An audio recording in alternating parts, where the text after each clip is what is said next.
Quando me fizeram o convite para participar no Sitmore, foi uma surpresa interessante e um desafio interessante, porque, de alguma maneira, já havia na memória dos meus trabalhos, ou no registro dos meus trabalhos, alguma relação com o movimento que o Sitmore, de alguma maneira, também promove, não é? Sobretudo o corpo em movimento e o movimento do corpo. E portanto, foi uma sensação interessante. E depois houve uma outra possibilidade que se conjeturou logo nas primeiras conversas que tivemos, que era a possibilidade de partir do arquivo existente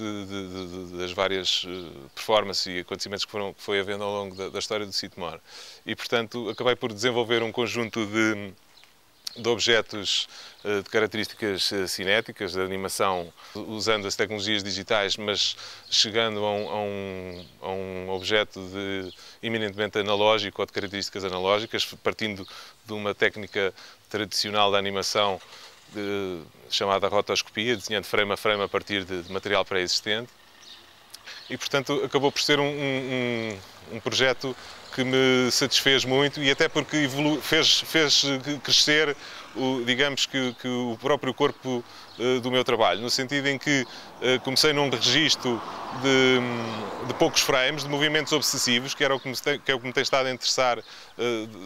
durante já algum tempo, partindo de material vídeo e de material de origem no cinema, etc. Isto é, interessa-me capturar ou apropriar um conjunto de imagens que já existem desde o universo do cinema mais erudito ou mais mainstream, ou registros até de ordem mais vernacular, extrair-lhes a narrativa e introduzir-lhes uma espécie de obsessão pelo movimento, que se traduzem em obras de desenho animado que são tão sintéticas quanto possível. E foi interessante que nos 5 trabalhos que proponho novos aqui para a instalação, começa exatamente por essa obsessão por um movimento muito repetitivo e, consoante fui crescendo o trabalho, fui alongando o próprio corpo e o próprio registro temporal dos filmes, e termino com um filme já de uma sequência já bastante mais alargada, já tem quase 1 minuto, ou 1 minuto e meio, 2 minutos, e que, de certa forma, me despertou para eventuais novos projetos, no sentido em que me parece que posso prolongar um pouco mais o tempo nestes objetos